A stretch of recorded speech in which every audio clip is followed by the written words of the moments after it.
Zein dira gure gorputzak eta gure bizitzak mehatxatzen dituzten erronka soziopolitikoak?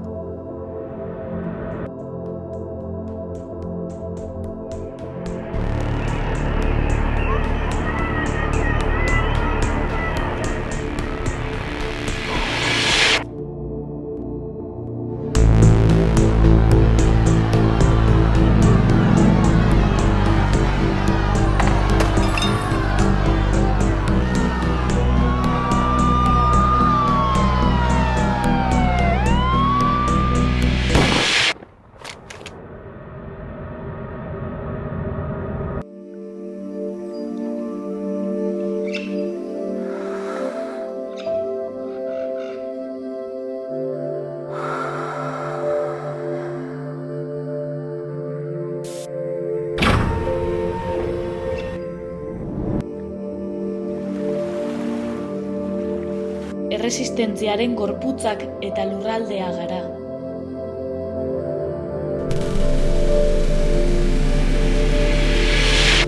Indarkeriarik gabeko bizitzak eraikitzen.